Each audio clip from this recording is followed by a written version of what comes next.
Hello, Hello Kayanggaw! Konting update lang po sa kung ano nangyayari sa mga channels natin.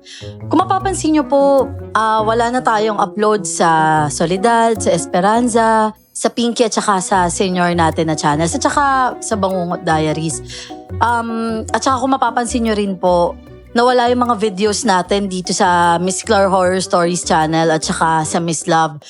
Ginawa po namin yun bilang pagsunod po sa patakaran po ni YouTube, and ito po, may konti tayong mga adjustments na gagawin. Pero ang good news po dyan is every other day na po kaming mag-a-upload dito sa Miss Claire Horror Stories. And sa Bangungot Diaries, siguro sa May, upload tayo dyan siguro 2 beses. Tapos, tingnan natin sunod-sunod na after nun. Ayun.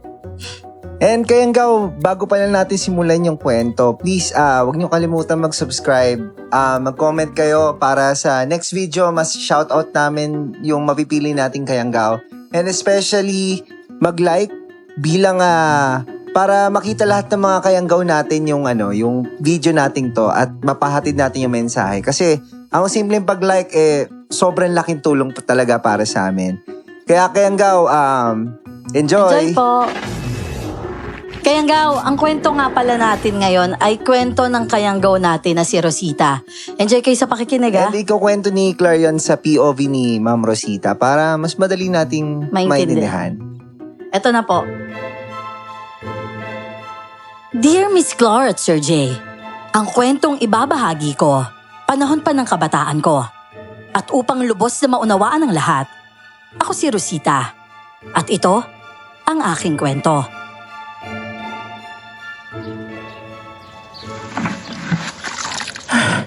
Aray, grabe. Ang sakit sa balikat kapag ganito kabigat yung lalagyan Aray, ang sakit talaga ng likod ko. Siguro yung maliit na lang talaga yung kukunin ko. Hindi ko na kaya itong isa Aba, pabuhat nyo kasi yan sa mas malalaki ang pangangatawan. Kayong dalawa naman ang hihina nyo sa ganyan O siya, sige na, magpahinga muna kayo at mag-agahan na dito. Para pagdating ng bibili niya may lakas pa kayong maghakot ulit. Tama nga, Don. Tara nga muna. Kumain na muna tayo dito. Anak, kunin mo na nga yung iba pang plato doon. Nagtatrabaho kami noon sa malawak na niyugan. Pero mga pandak na niyog lang ang kinukunan namin ng tuba. Yon ang negosyo ng amo namin at sa totoo lang kung kami lang talaga, sa ganong pamumuhay ay payapa kami. Pero ang mga ninuno namin, ang mga lolo at lola namin noon ay kilalang mga lumalaban daw sa aswang. Ibig sabihin, sa panahon namin yun noon ay mga bunga na lang kami ng mga kinikilalang manunugis noong mga nagdaang panahon pa. Kaya hindi eksperto ang mga kakaya namin sa pagkilala ng mga hindi normal na bagay. Dahil hindi naman kami ang mga ninuno namin. Ang mga kakayanan na yon ay hindi na naipasa, pero handa kaming lumaban kung meron man. Hanggang sa isang araw noon, may mga nagkasakit sa lugar namin. At isa na doon si Nanay Sonia.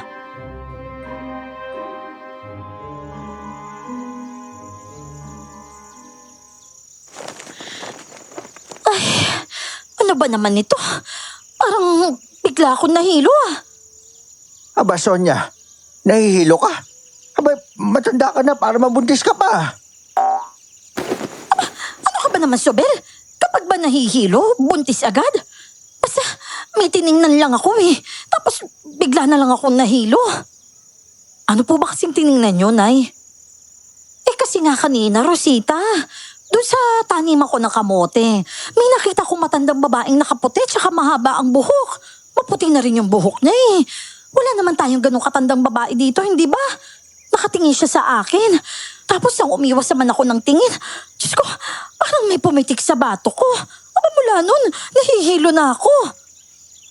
Halatay, may nakita daw si Nanay dun Mamaya baka hindi tao yun halika nga dito. Baka nabati ka niya Papahira kita ng luya.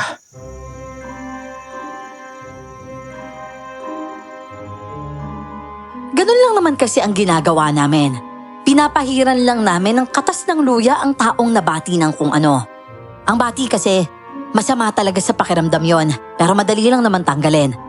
Pero pagsapit ng gabi, Hindi na kinakaya ni nanay ang panghihina ng katawan niya. Nang hawakan ko siya ay malamig ang mga braso niya at halos ang buong katawan niya. Hala, Nay, bakit ganyan? Parang ang lamig ng katawan mo ah. Oo nga anak eh. Hindi ako makabangon. Parang gusto kong masuka. Po, sandali lang po. Kukuha po ako ng planggana. Tay! Tay! Ang lamig po ni nanay kapag hinahawakan eh. Hindi rin daw po siya makabangon. Ano? Pero napahira ko na siya ng luya. Ang lakas naman nito. Saglit lang ha. Kukuha ko ng dahon ng talong at dilaw na luya. Huwag mo siyang iiwan dito. Oo, sige po tay. Basta mag-iingat po kayo ah. Lumabas si tatay noon kahit na madilim. Ako naman ay kumuha ng maliit na planggana at dinala yon kay nanay. Hinayaan ko siyang magsuka at pagkatapos noon ay pinahiran ko lang ang labi niya. Humiga na lang siya at pumikit. Yon ang huling pagkakataon na nakausap ko siya. Nay? Nay, tulog ka po ba? Nay, hindi ka pa kumakain ng hapunan eh. Nay? Diyos ko, bakit ang lamig niyo? Sandali lang, Nay ah. Itatapon ko lang itong laman ng planggana tapos pagbalik ko, bibihisan kita. Chong! Chong Sonia! Chong! Nandyan po ba kayo? Rosita! Oo, sandali lang, Don. May itatapon lang ako. Oh, Rosita! Nandiyan ba yung nanay tsaka tatay mo? Si nanay nandito. Kaso masama yung pakiramdam niya eh. Sandali lang talaga ah. Tinapos ko lang ang ginagawa ko saka ko pinagtuunan ng pansin si Dondon na nasa labas. Madilim na nun at tanging flashlight na dala lang niya ang magbibigay ng liwanag. At nagtataka lang talaga ako kung bakit siya pumunta sa bahay ng ganong oras. Oh, Dondon, anong ginagawa mo dito? Halika dito, pasok ka. Masama yung pakiramdam ni nanay eh. Kailangan ko muna siyang bihisan. Oh, yun nanay mo din? Si nanay din naman eh. Bigla na lang sumama yung pakiramdam niya. Hala, ano ba nangyayari sa kanila? At saka, bakit parang sabay pa sila? Ang kakaiba pa nga kay nanay eh. Bigla siya nang hina tapos ngayon, ang lamig ng buong katawan niya tapos hindi na makabangon. Ganyan din si nanay eh. Tingnan mo dito oh, ang lamig din niya. Talaga? Ano ba nangyari sa mga nanay natin no? Si nanay kasi, ang sabi niya, meron daw siya nakitang matandang babae eh. Napatingin lang daw siya dun eh. Hala, ganyan din yung sabi ni nanay eh. Ayan oh, tingnan mo. Pumasok nga si Dondon sa kwarto at tiningnan ng nanay ko. Napailing na lang siya sa nakita niyang kalagayan nito. Ako naman, dahil din sa nalaman sa kanya tungkol sa nanay niya ay nag-alala na rin ako. Naramdaman ko talagang may kakaiba sa sitwasyon. Maya-maya naman, dumating na si tatay. Oh, ano? Kamusta yung nanay mo? Hindi pa rin ba siya gumagaling? Lalo lang po siyang lumalatay eh. At saka, nandito nga rin po pala si Dondon. Magandang gabi po, Chong Sabel. Oh, Dondon. Bakit ka nandito eh, gabi na? Hingi po sana ako ng tulong ni Chong eh. Para po kay nanay. Hindi ko po alam na ganyan din pala yung nangyari kay Chong. Haba, bakit? Ano ba nangyari sa nanay mo? Si Sonia daw may nakita daw matandang babae eh. Tapos sumama yung pakiramdam niya dahil parang nabati daw. Kaya nga ako kumuha nito oh. Ilalagay ko sana sa kanya. Tay, tingnan niyo po oh. Ang lamig po ni nanay tapos nagsuka siya. Kanina hindi rin siya makabangon eh. Ngayon naman, tulog lang siya pero tingnan niyo po oh, malamig pa rin yung katawan niya. Ano?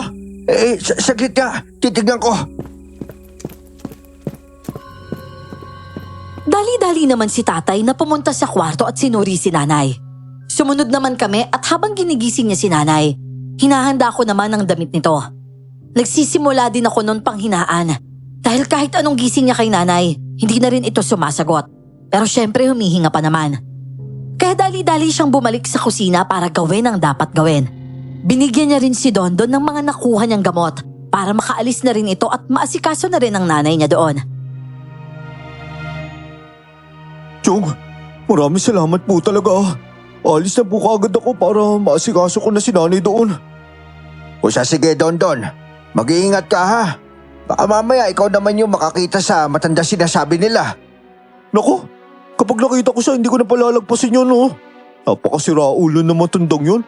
Wala namang ginagawang masama si Chong tsaka si nanay sa kanya eh. Sige po Chong, mauna na po ako.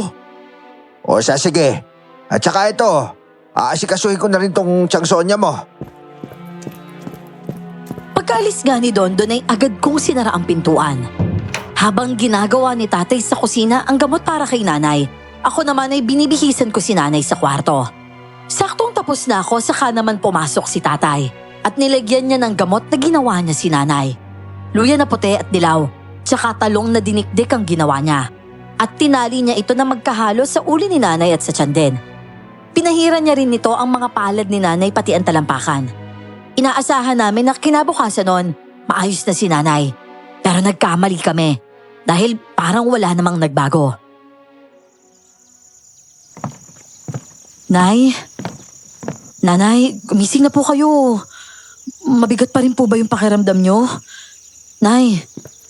Ano Rosita, ayaw pa rin ba niya magising? Ang lamig pa rin talaga niya, tay. Ano ba naman ito? Baka hindi tumatalab yung ginawa kong gamot ha. Tay, baka kailangan na po talaga natin ng albularyo. Mukha nga. Kaso wala naman tayong kakilala eh. Saan naman tayo maghahanap ng ganon? Chong! Chong Sabel! Rosita! Oh, Don. Ano? Kamusta yung lagay na nanay mo? Chong, ganun pa rin eh. Kaya nga po ako nandito para tanungin din yung kalagayan ni Chong. Ganun pa rin Don eh. Parang wala talaga epekto yung nilagay kong gamot. Chong, baka kailangan na talaga natin ng albularyo. Yan nga din yung iniisip namin eh. Ang problema, wala tayong kakilala. Pero magtatanong tayo sa mga kasamahan natin. Hindi kasi natin pwede patagalin to eh. Nung panahong yun, sobrang hirap kami sa sitwasyon. May buhay na kailangang agapan. Pero wala naman kaming mahanap na makakatulong. Nalaman namin na hindi lang pala si nanay ang may ganong sakit. May iba pang ginang din sa lugar namin. Naghanap kami ng albularyo hanggang sa mga liblib na barangay pero wala talaga. 2 araw ng ganun si nanay. Konti lang ang kain at mas madalas yung tulog niya. Buti na nga lang, dumating ang ate ko at may naiwan kaming magbabantay kay nanay bago kami umalis. Hindi lang pala dito sa atin yung may ganyang kalagayan, Chong. May isa pang baryo na ganyan din yung nangyayari. Ano? Isang baryo naman yan. Baka pwede tayo makisabay sa kanila para sa paghahanap ng albularyo. Yun nga din yung naisip ko, Chong eh. Puntahan ba natin? Sige, puntahan na natin. Sasama ko, tay. Hindi, Rosita. Dito ka lang sa nanay mo. Nandito naman po si Ate Clara eh.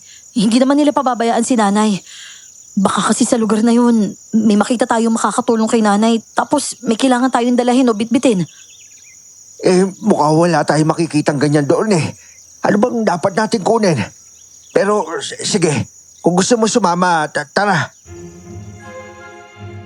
Umalis nga kami noon at hinanap namin ang lugar na sinasabing natablan din daw ng ganong sakit. Parang maliit lang din na purok yun at karamihan sa mga ginang ay may sakit kagaya rin ng kay nanay. Aba, may ganitong lugar din pala, ano? Isang maliit na purok lang? Oo nga po, Chong eh. At parang wala akong nakikita na mga bata dito. Naku, oo nga no. Parang walang mga bata dito. Ayun o, may tao sa bahay. Tara, lapitan natin. Magandang araw po. Ako nga po pala si Isabela at tsaka... Magandang araw din. Ano palang sadya nila? Kasi nabalitaan namin na marami daw nagkakasakit dito sa inyo. Bakit? Magagamot ba kayo? Hindi po. Pero kasi ang nangyayari sa inyo, yun din yung nangyayari sa lugar namin eh. Sa inyo din? Akala namin dito lang sa baryo namin eh. Di ibig sabihin, hindi lang pala kami yung gusto nilang sirain. Ano? Sirain? Sino naman? Sandali. Dito muna kayo sa bahay at pag-usapan natin yan. Sige po. Maraming salamat. Rosita! Dondon! Alina dito! Oh, sige po! Pasok kayo, pasok. Mga anak mo sila? Hindi po. Isa lang po yung anak ko sa kanila. Itong babae si Rosita. Tapos ito naman si Dondon. Kasama lang namin yun doon. Kaibigan ko lang yung mga magulang niya. Ganun pala. Ako nga pala si Dante. Hindi pa ako nagpapakilala. Eto nga pala yung asawa ko. May sakit siya eh. Tinamaan dahil sa mga kawalang hiyaan ng mga aswang na yun. Aswang? Oo, mga aswang yung may gawa nito. Malamang may malaki silang pinaghahanda ang pagdiriwang. Kaya kailangan nila ng maraming biktima. Ganito sila kumilos. Ibig sabihin po, mga aswang din yung gumawa nito sa nanay namin? Kung parehas sila ng kalagayan na asawa ko, malamang ganun na nga. Ito yung asawa ko, tignan nyo. Hindi siya makabangon. Malamig yung katawan pero tulog lang. Ganyan din yung asawa ko eh. Kung ganun po, hindi po pwede na magtagal sila na ganyan. Hindi talaga pwede. Kaya nga may binabala kami. Hindi lang namin alam kung paano sisimulan. Ano bang gagawin? Kung mabisa ang balak nyo, gawin natin. Tutulong kami. Walang albularyong makakatulong sa atin dito. Pero may paraan para mapatigil ang lahat ng to. Kailangan mapuksa ang angkan na yon. Buong purok nila ang gumagawa nito. Kaya dapat sila mawala. Manong, hindi po ba mahirap yun? Ganun talaga kapag buhay ang sinasalba. Mahirap talaga. Pero kung mahal niyo ang nanay niyo, hindi kayo uurong dito. Kung mga aswang naman yung may gawa nito, sige, gaganti tayo. Hirap na kami maghanap ng albularyo eh. 2 araw na kami naghahanap pero wala talaga. Kung ganon, sige. Pagplanuhan natin. Tama-tama, wala pa rin kami malinaw na naiisip na paraan.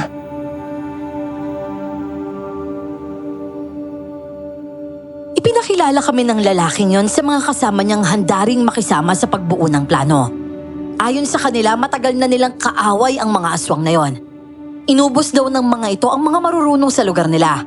Kaya hirap na hirap silang isakatuparan ng naiisip nilang paghihigante. Ang sabi pa nga nila, mula malayo pa lang ay naaamoy na daw sila ng mga aswang. Kaya kung susugod sila ng harapan, siguradong nakahanda na ang mga yon. Doon nag-isip ng paraan si Tatay Isabel. Siguro naman kung magpapanggap kami naliligaw, hindi kaagad sila maghahanda, hindi ba? Naliligaw? Oo. Kunwari may pupuntahan kami lugar. Magbebenta kami ng kung ano tapos kunwari naligaw kami at napadpad doon. Tapos gagawa tayo ng bomba. Kami yung magtatanim noon doon. Hindi ba mahirap yan? Hindi po ba kayo na yung nagsabi?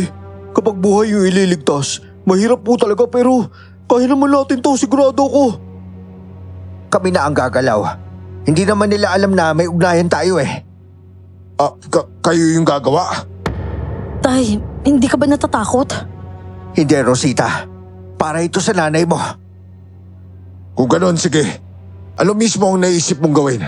Ipaliwanag ninyo sa amin para malaman namin kung ano may tutulong namin sa inyo. Ipinaliwanag nga ni Tatay ang plano niya at sinang-ayunan naman yon ng mga taga-roon. Para sa amin, tama lang na gawin yon. Nauna silang nanakit at gusto lang naming makapagligtas. Pagbalik namin sa lugar namin, buo na ang pasya, kaya tinawag namin ang iba at ipinaalam ang gagawin. Pumayag naman sila. At kinabukasan, lahat sila, ang tatay ko at yung lalaking anak na handang lumaban ay nagtungo kina Mang Dante. At sumama rin ako para mabantayan si tatay at masigurong ligtas siya. Sige, kami na ang gagawa ng mga kailangan para mapasunog natin ang lugar na yon. Kami na rin yung sasagot sa gastos. Mag-aambagan kami. Pati ang mga sandatang gagamitin nyo, kami ng bahala. Maraming salamat sa inyo at handa kayong gawin to Para naman ito sa mga mahal natin sa buhay eh, na sinaktan at balak pang kunin sa atin. At dahil kilala kayo ng mga yon, mas mabuti nang kami yung kumilos dito. Oo, kasi dati na namin nakaharap yung mga yun eh. Kaya nga pinalikas na namin ang mga bata palayo sa lugar na to dahil delikado. Kung mapapansin ninyo, wala mga bata dito sa amin. Wala rin mga buntis. Kaya pala walang mga bata dito. Tama ka. Nilikas namin sila. Itinago namin sila sa lugar na hindi sila makikita. Mabuti na lang nakahingi kami ng tulong sa mga mamamayan. Kaya naligtas pa namin yung ibang mga bata. Oo, ang mahalaga ay iligtas nga natin yung mga bata. Oh, paano ba to? Simulan na ba natin? Kailangan ngayong araw matapos na ang lahat ng gagamitin natin. Oo, handa na kami. Nung araw na yun ay gumawa ang grupo ng mga bagay na sa isang sindilang ay agad nang magliliyab. Pero hindi natapos ang lahat sa loob ng isang araw dahil natagalan sa bayan ang pagbili ng mga kailangan. Kaya inabot pa ito ng kinabukasan. At noon lamang nabuo sa wakas ang lahat ng kailangan namin. Gaya nga ng sinabi ni Tatay Sobel, nakahanda na rin ang kalabaw na isasakripisyo para sa planong gagawin nila. Aba, ayos yan ah. Buntis na kalabaw. Lalo makakit yung mga yun na kunin yan. Oo, pero ililigtas natin to kalabaw na to kung kakayanin. Kasi sayang din naman, buntis eh. Kakayanin natin yan, Chong. Ililigtas natin yung kalabaw bago tayo umalis. Sige, ano, tara na ba? Tatay Isabel, mag-iingat kayo ah. Oo, sige. Anak, sasama ka ba talaga? Hindi kita pwedeng hayaan pumunta doon mag-isa tay. Tapos ako lang yung maiiwan dito. Ano? Hindi naman ako mag-isa lang pupunta doon eh. Ikaw lang ang nandun mula sa pamilya natin. Ayoko nun. Kaya ko naman tay eh. Kaya ko nga gawin yung mga gawain panlalaki, di ba? At saka iba to tay. Hindi pwedeng hindi mo ko kasama. Ay, nako. Pasalamat ka at may tiwala ako sa'yo, Rosita. O siya, ikaw na magdala ng baon natin. Hindi naman yan gaano mabigat eh. O sige po tay. Isa sa mga kasama nila ang may hawak ng mapang ibinigay ni Mang Dante. Marami sila, pero nang malapit na sila sa lugar, nauna ang grupong magdadala sa kalabaw. Ang ilan nilang kasama ay lumihis ng daan at may dala ring mga kabayo ang mga yon. Isang kalabaw at 5 kabayo ang dala nila noon. Mas mainam daw na kabayo ang iba dahil mas madali yung mailalayo agad. Kaya naman iisang kalabaw lang ang isinama nila. Oh, Chong, meron ako nakikita sa malayo oh. Ako rin eh. Yan na yata yung lugar nila. Maliit lang din pala no. Pero kung sa bagay, puro aswang yung nandyan eh. Tara, bumaba na tayo.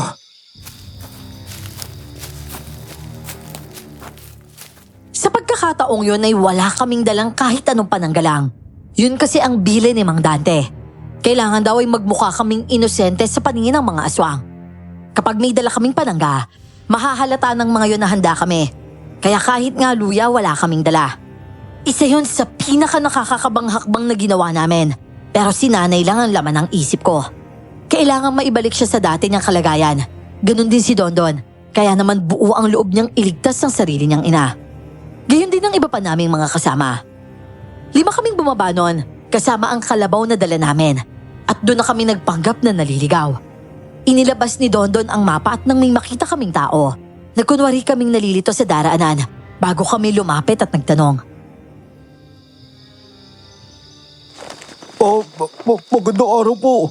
Meron lang po sana kami itatanong dito. Oh, bakit naman umalis agad yun? Kaya nga eh, biglang tumakbo. Tara, sundan na lang natin. Oh, sige po, Chong. Sundan na lang natin yung dinaanan niya. Ang lamig po dito sa lugar nila. At saka ang lalaki po ng mga puno ng mangga oh. Naamoy niyo yun? Ang baho ng langka no? Parang may hinog na yata eh. Oh, may mga hinog nga. Oh, ayun oh. Pinapabayaan lang. Pwede kaya tayo makahingi niyan? Sayang eh, tingnan mo, nabubulok lang. Oh, ayun oh. Bumalik na yung lalaki kanina. Oo nga, Chong. Oh. May kasama na siya oh. Magandang araw po sa inyo. Ano ang sadya niyo dito? Magtatanong lang po sana kami tungkol sa lugar na nakalagay sa mapang ito. Medyo nawawala po kasi kami sa daan namin eh. Patingin nga ako. Eto po oh. Alam niyo po ba yung lugar na yan? Hindi ko alam ang lugar na ito eh. At ang lugar namin, ito na ang pinakadulo. Kung dediretso kayo, wala na kayo makikita sa kabila ng bundok na yan, kundi dagat. Mukhang nagkamali nga kayo ng daan. Sabi ko na nga ba, mali itong dinaanan namin eh. Naku tay, mali yata yung basa natin sa mapa. Ano ba ang sadya ninyo sa lugar na yon?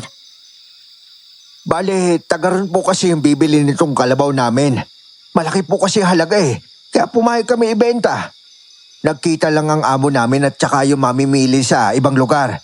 Kaya hindi ka agad nakapagbigayan. Ay, ganun ba? Pero hindi na magtatagal at didilim na. Hindi kayo ligtas sa labas. Kung gusto ninyo, dito na muna kayo. Talaga po? Kung ganun, maraming salamat po. Chong, pumayag na tayo. Gusto ko lang kasi magpahinga eh. Ako rin tay. Pwede po ba kaming magpalipas ng gabi dito? Abay, pwede naman. Mas mabuti nga yun eh. Mas mabuti po? Mas mabuti para ligtas kayo at saka para makapagpahinga na rin. Kaya nga po eh. Maraming salamat po talaga. Ano po palang itatawag namin sa'yo? Egay na lang. Aling Egay. Ako naman po si Dondon. At ako naman po si Isabel. At ito po yung anak ko si Rosita. Tapos itong dalawa namin kasama, sila Pilo at saka si Iboy. Kung ganun eh, halina kayo rito. Maliit lang ang lugar namin ha. Isang purok lang kasi ito. Kami-kami lang din ang nakatira. Malayo nga lang sa bayan pero kinakaya naman namin kahit mahirap ang buhay dito. Masigana naman po kayo eh. Ang dami nyo nga pong prutas oh. Abay, oo nga. Pwede kayong kumuha dyan ha. Sawang-sawa na rin kasi ang mga tao dito sa ganyan eh. Kaya napapabayaan na lang. Ayun nga pala yung bahay namin. Pagpasensyahan na ninyo at maliit lang ha. Ay nako, wala po yon. Sa amin nga, maliit lang din yung tinitirahan namin eh. Halos pare-parehas lang din tayo ng kalagayan sa buhay. Parang maayos naman ang pakikitungo sa amin ng ginang. Pero halata sa mga kasama niya na may kakaiba sa kanilang lahat. Ang ilan nga sa mga yon, hindi talaga maganda ang tingin sa amin. Parang balak nila kaming saktan anumang oras. Kaya nung sandaling yon, hindi ko talaga maiwasang kabahan. Ang nervyos na kanina ko pang nararamdaman ay lalo pang dumagdag. O siya, halina kayo ha. Pumasok na kayo sa loob ng bahay. Yung kalabaw ninyo doon na lang muna sa puno ng mangga. Ay, oo nga pala ang kalabaw. Pilo, sige na, itali mo doon. Nako, Aling Egay, maraming salamat po talaga ha. Pasensya ka na talaga at naistorbo ka namin. Ay nako, naiintindihan ko naman yung mga naliligaw. Bukas na lang kayo magpatuloy para wala kayong kakaharapin na kapahamakan ngayong gabi. Napakasimple lang ng bahay na yon. Pero kapansin-pansin na halos wala itong gamit. Wala ring makitang laman ng kusina. May mga plato pero iilan lang. Halatang hindi normal na pagkain ang kinakain ng mga taong naroon. Ayon nga kay Mang Dante, 6:00 ng hapon ay may ginagawang ritual ang mga aswang na yon. Kaya nang sumapit ang oras na yon, nagpaalam si Aling Egay na may dasal lang daw silang gagawin.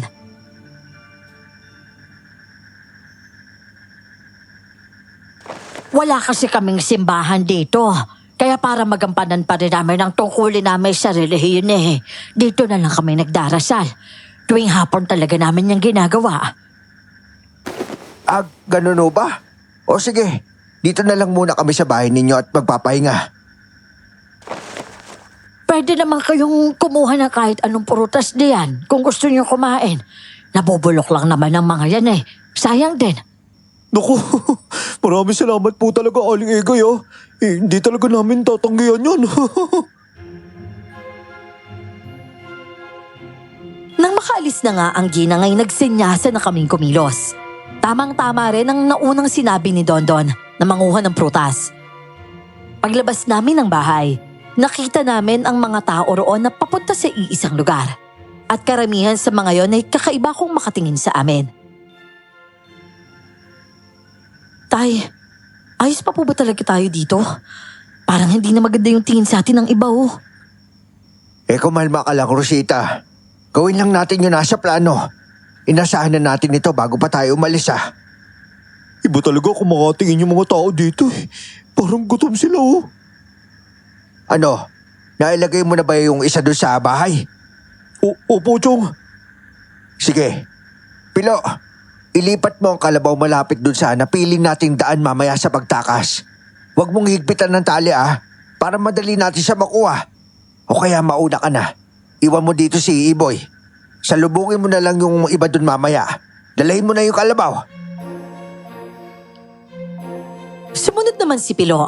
At dahil wala nang ang tao sa mga bahay, nilagyan nila ng bomba ang mga yon. Matagal pa bago matapos ang dasal ng mga aswang.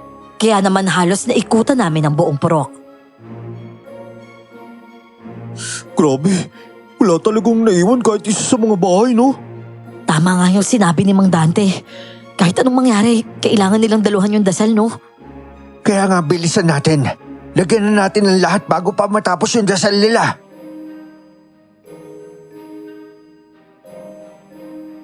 Ang mga bahay na hindi namin ginalaw ay ang 2 bahay na pinakamalapit sa pinagdarausan ng dasal.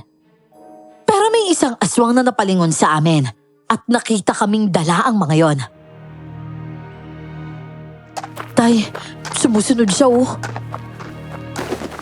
Tara, bilisan nyo. Umalis na tayo dito. Oo, tara Iboy. Nauna si Pilo eh. Rosita, bilis. Medyo dumidilim na. Baka kaya nila magpalitan nyo. Tara na. Tay, nagpapalit na siya ng anyo oh. Binilisan na nga namin ng pagtakbo hanggang sa nakasalubong na namin ang mga kasama namin. Ang aswang na yon, humabol talaga sa amin pero sinalubong siya ng lumalagablab na pana kaya hindi na ito nakasunod pa. Nangangamoy gasolina kami noon habang tumatakbo dahil ibinubuhos ito ni Iboy sa daan kung saan nakakonekta ang mga ito sa mga bomba. Tuloy-tuloy lang ang pagtakbo namin at ayon nga kay Iboy ay nakapaglagay siya ng bomba na malapit mismo sa mga nagdadasal. Kaya pwede na talagang pasabugin ang lugar. Nakalayo na tayo. Pwede na siguro dito. Hindi naman siguro kaagad makakabalik yung aswang na yun. Baka kasi mamaya bumalik sila dito tapos magtawag sila mga kasama eh. Ilang minuto na lang bago matapos yung dasal nila. Sindihan na kaya natin, Tay? Sige, gawin na natin. Bukod sa pagsindi namin sa gasolina ay nagpaulan din ng pana ang buong grupo. Pagbagsak ng mga pana ay saka sumabog ang mga bomba. Rinig na rinig namin ang sigawan ng mga yon. At habang tuloy-tuloy ang mga pagsabog, tumakbo naman kami palayo. Pinilit naming makarating agad sa kalsada at doon na rin kami nagtipon-tipon.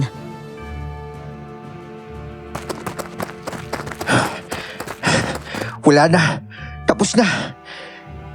Kamusta na kaya yung nanay mo doon? Ano? Sana maayos na siya. Nasaktan na natin yung mga aswang na yon. Oo nga po, Tay. Grabe. Halos mawalan ako ng hininga sa bilis ng takbo ko Pakiramdam ko talaga may kalmot sa likod ko. Kahit mukha wala naman yata humabol sa atin. Mukhang tinamaan silang lahat. Sana nga ganun yung nangyari. Kasi kung meron pa natira talaga, hahabol yung mga yun eh. Sana nga naubos na. Mabuti pa magpatuloy na tayo. Delikado kung magpapahinga pa tayo dito na matagal. Sa patuloy naming paglalakad bandang 10:00 na ng gabi nang makabalik kami sa lugar ni Mang Dante. Pagdating namin doon, sinalubong niya kami na may matamis na ngiti sa labi. Dante, kamusta yung asawa mo? Maraming salamat talaga. Nagising na siya at nakakain na rin. Hindi na rin malamig yung katawan niya. Talaga po, sana ganyan din si nanay. Naku, kung maayos na yung may mga sakit dito, siguro ganun na rin kila nanay. Ibig sabihin makakapagpahinga na sila sa pagpahirap na asong na yun. Tama nga yung sabi mo, pare. May isa pang humabol sa amin at nagpalit talaga na anyo. Pero May dasalangan nangyayari doon. At mabait pa nga yung sumalubong sa amin eh. Ega yung pangalan niya. Ganyan talaga yung gawain nila. Magiging mabait sila sa'yo pero pagkatapos ng dasal nila, saka sila kikilos para saktan kayo. Kapansin-pansin nga po sa mga kasama niya na parang takam na takam sila eh. Ganyan talaga sila. Parang taong natakam na palunok-lunok. Para talaga silang naglalaway. Iba yung tingin nila sa'yo. Sobrang interesado. Pero ngayon, mukhang tapos na yata, hindi ba? Pero para saan ba yung dasal na ginagawa nila? Para yun sa selebrasyon na pinaghahandaan nila. Dati simpleng dasal lang yung ginagawa nila eh. Pero ngayon, parang meron silang inoorasyonan. At malakas ang kutob ko na merong kinalaman yung orasyon na yun sa kalagayan ng ating mga asawa. Baka po siguro pinapalala nila yung sakit, no? Parang gano'n na nga. Grabe, kawawa naman si nanay dahil naghirap talaga siya dahil lang sa kanila. O siya pa rin dati. Hindi na kami magpapahuli pa. Uwi na kami kaagad. Gustong-gusto ko na rin kasi makasama yung asawa ko at makabalik na ako doon. Oo, Sobel. Maraming salamat sa inyo ha. Mabuti at nakabalik kayo ng ligtas dito. Hindi ka rin naman nagkulang sa impormasyon. Kaya handa-handa talaga kami. Naging maayos yung galaw namin. Maraming salamat din sa'yo, pare. Oo, mag-iingat kayo pag-uwi ha. Ramdam talaga namin noon na tapos na ang lahat. At nang makauwi kami, madaling araw na. Pagtingin ko kay nanay, sinabi ni Ate Clara na nakakain na raw siya at hindi na rin malamig ang katawan. Kaya naman sa pagkakataong yon, malinaw sa akin na ang mga aswang na yon ang may kagagawa ng lahat. Kinabukasan, muli kong tiningnan si nanay. Gising na siya at tuwang-tuwa kaming makita siyang nakaupo na. Nay, magaling ka na po ba? Maayos na po ba yung pakiramdam nyo? Oo anak, pero nung may sakit talaga ako, bakit parang hindi kita nararamdaman dito? Kasi po nay, naghanap po kami ni tatay ng paraan para mapagaling ka. Kaya naging abala po kami nito mga nakaraang araw. Pero tingnan nyo naman po nay, di ba? Ayos ka na ngayon. May masakit pa po ba sa inyo, nay? Wala naman na akong nararamdamang anumang mabigat. Ano ba yung ipinagamot nyo sa akin? Ay nako, Sonia. Kung alam mo lang, biktima ka ng aswang.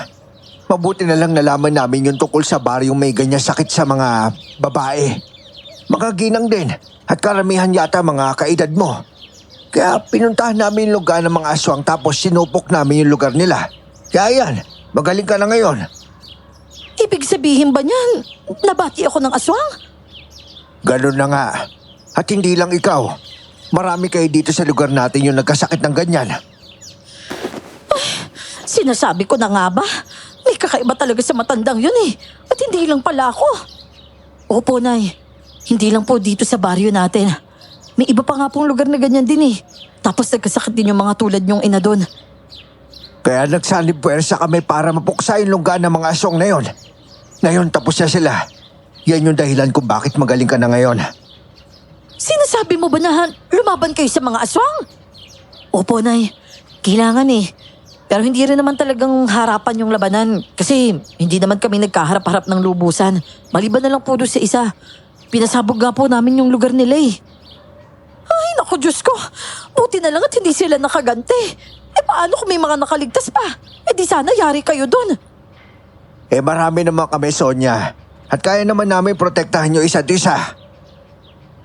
Ano ka ba naman, Sobel? Dinala mo talaga si Rosita doon? Kinausap ko na nga yan na magpaiwan eh. Pero gusto talaga sumama. Sabi ko nga po sa inyo, Tay, di ba? Hindi naman kasi pwede ikaw lang yung nandun. Nandun naman si Dondon, hindi ba? Si Pilo, tsaka si Boy. At tsaka yung mga kasama pa nating nangunguha ng tuba. Pero kahit na, Tay. Kapag nasa alanganin ka, pwede ka nilang maiwan dun. Pero ako, kahit anong mangyari, gagawin ko talaga ang lahat para maligtas ka. Nang makalabas na si nanay ng bahay, ay ganun din ang nangyari sa iba pang biktima. Nagkita-kita kami at nag-usap-usap. Unti-unti ring bumalik sa dati ang takbo ng buhay namin. Isang linggo naman ang lumipas. Dama na naming muli ang kapayapaan. Nadagdagan pa yon ng 2 linggo at wala na kaming naging ibang problema kundi pera na lang. Yung kalabaw naman, nanganak na rin at lalaki nga ang naging guya. Tuwang-tuwa ang may-ari dahil naibalik sa kanya ang kalabaw na handa na sana niyang isakripisyo para sa asawa niya. At dahil nga nakabalik pa yon, parang dagdag biyaya na rin ang nangyari. Pero isang gabi, may dumating na masamang balita.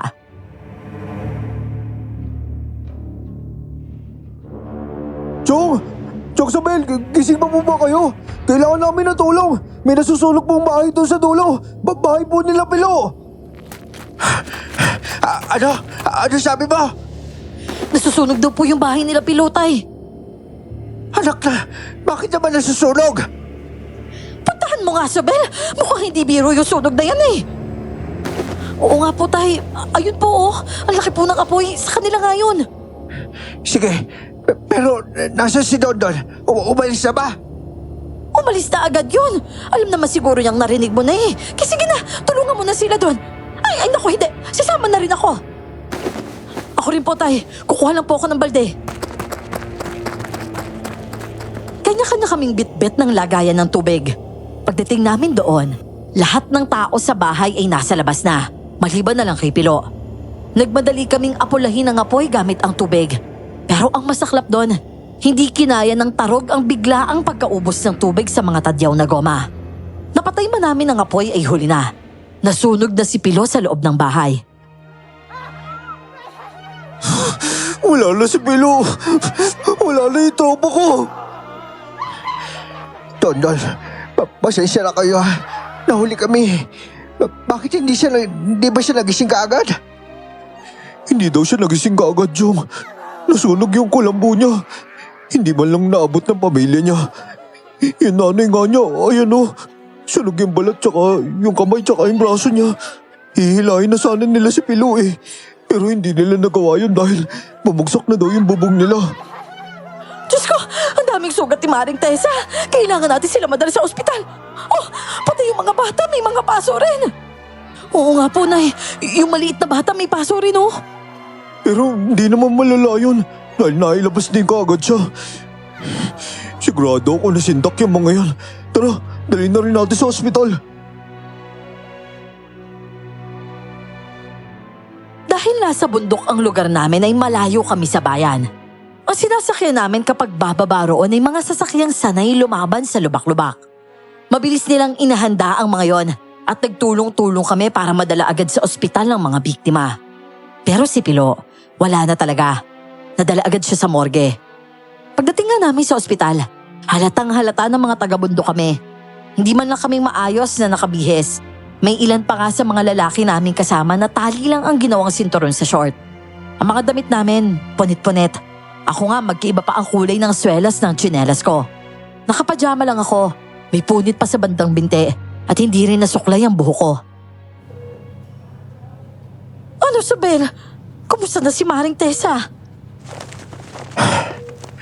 Ayun, tulala Sonya. Hindi sumasagot sa mga tanong ng nurse. Ikaw ba naman mawalan ng anak tapos ganyan pa yung trahedya nangyari? Biglaan po kasi talaga eh. Kahapon lang 'di ba, maingay pa kayo. Tapos pagdating ng gabi, bigla na lang siyang nawala. Kahit ako, malulungkot talaga niyan eh. Nanatili pa nga kami roon hanggang mag-umaga. May mga inasikaso pa kami para sa pamilya ng mga biktima. Kaya tanghali na kaming nakauwi. Ramdam na ramdam ko ang gutom at pagod sa katawan ko. May mga kaibigan si nanay na naiwan doon para samahan at asikasuhin ang pamilyang yon. Si nanay naman, nangako na papalit siya mamayang hapon. Kaya kahit pagod kami, kailangan naming bumalik din. Tay, yan yung galon na dala natin noon, di ba? Hindi naman nila nakita na dinala yan dito ah. Kasi yung mga kasama natin hindi na silayan ng mga aswang yung naghatid yan. Iniwan lang yan dun sa pinagkuhanan ni Iboy. Oo nga po, tay. Pero yung babaeng lumingon, nakita si Iboy na dala yan. At hindi lang yan, Chong. Naiwan kasi ni Ibo yan eh. Nandun yung galon na yan nung umalis tayo. Ibig sabihin, may nabuhay pa sa kanila at gumagante. Hala, tay. Baka ibalik nila yung sakit kina nanay. Kung ganon, mas kailangan natin dagdagan ng proteksyon. Hindi na pwedeng merong matamaan pa sa atin sa mga pinagagagawa nila. Kaya napagdiskitahan namin ang luyang itim sa taniman ni na Lola Elana. Mabuti na nga lang, marami-rami rin pala yon. Hindi niya yon itinanim dahil albularya siya o may ritual na ginagawa. Itinatanim niya yon dahil naibebenta rin sa palengke. Gaya nga ng sabi ko, wala kaming albularyong malalapitan doon. Walang eksperto. Sariling kaalaman lang ang meron kami. Pero kulang yon kumpara sa alam ng iba.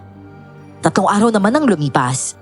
Nasa ospital pa rin ang pamilyang nasunugan nang may matagpuan na naman kaming patay. Isa siya sa mga kasama naming nanunog sa lugar ng mga aswang. Tay, bakit para tayong isa-isang inuubos? Diyos ko, gumaganti na ata talaga sila. Ano nang gagawin natin ngayon? Tapos kasama pa kayo doon. Paano na lang kung isang araw, isa sa inyo bigla na lang mawala sa akin? Hindi tayo papayag sa ganon. Mag-iisip ako ng paraan. Walang sino man sa atin yung masasaktan dito.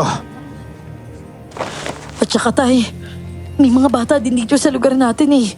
Nakakatakot naman kung sila yung puntiryahin. Yun na nga eh. Baka mapilitan din tayo magpalikas ng mga bata dito. Hindi po ba si Namang Dante, nagpalikas din sila ng mga bata? Tama ka. Kaya naisip kong puntahan ulit sila. Baka sakaling makahingi tayo ng tulong doon sa tumulong din sa kanila. Sa panahong yun ay dun ko naintindihan kung bakit walang mga bata sa lugar nila Mang Dante. Kung ano ang pinagdadaanan nila noon, yun na rin pala ang nararanasan namin ngayon. Naging malinaw sa akin ang mga tanong tungkol sa kanila. Kaya naman pumunta kami ni tatay sa lugar na yon. Pero pagdating namin doon, napansin namin parang wala ng tao. Hala, ano nangyari? Bakit wala sila dito? Hindi kaya pati sila tay umalis na rin? Baka po tumakas sila kasi bumalik yung mga aswang tapos gumaganti. Mukhang ganun din yung tingin ko. Oh, tingnan mo. Bukas pa yung ilan sa mga bahay. Sinilip nga namin ang ilan sa mga bahay, pero hindi kami pumasok.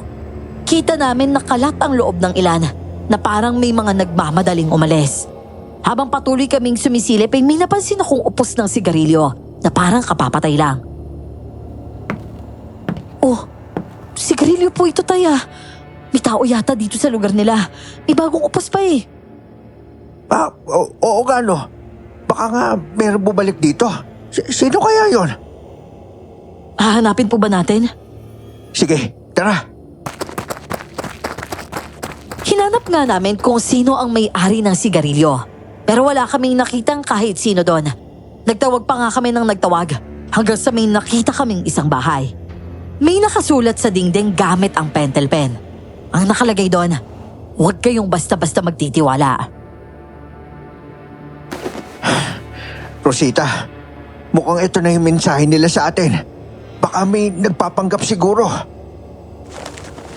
Siguro nga po, tay. Wala na talaga sila rito pero bakit hindi natin nakita yung may-ari ng upos na yun? Ewan ko. Baka ayaw lang nila magpakita. Siya, mabuti pa umuwi na tayo. Wala rin naman tayong makikita dito eh. Magpasalamat na lang tayo siguro dahil meron silang iniwang paalala para sa atin. O sige po, tay. Umuwi na lang po tayo.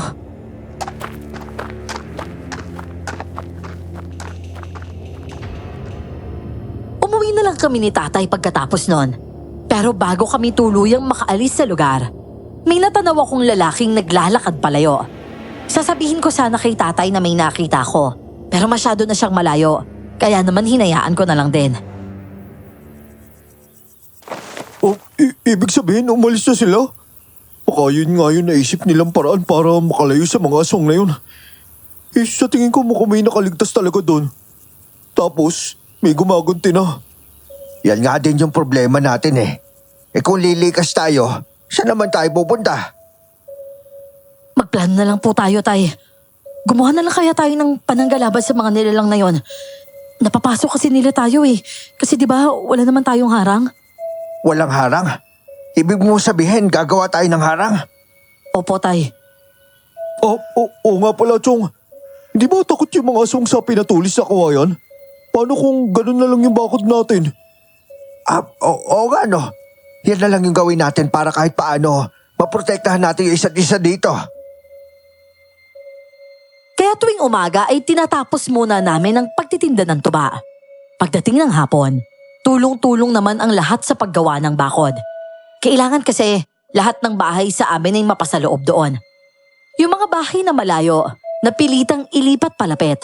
Doon namin ginawa ang bayanihan. Binubunot mismo ang bahay sa kinatatayuan, tapos inililipat sa bagong pwesto. 3 bahay ang nailipat sa loob ng 1 linggo.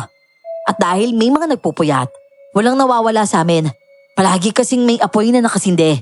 Iniikutan lang ng mga taong nagtatrabaho. Ay, salamat naman sa wakas. Nailipat na yung 3 bahay. Yung pagtatapos na lang ng bakod yung uunahin. Sana nga, sapat na yan bilang proteksyon natin dito. Palagay nyo, Tay. Kaya talaga tayo nitong mga buhong kawayan na protektahan? Hindi ko alam, Rosita.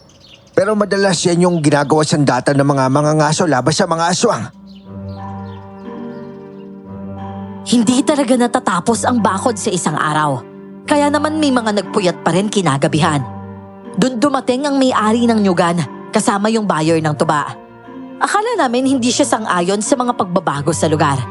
Pero nagulat kami nang sabihin niyang mabuti raw at naisip namin yon. Sinabi rin niyang may kukuha kinabukasan ng 20 galon ng suka at 5 galon ng tuba. Kaya pagpatak ng umaga, inihanda agad ng mga trabahante ang order para sa buyer.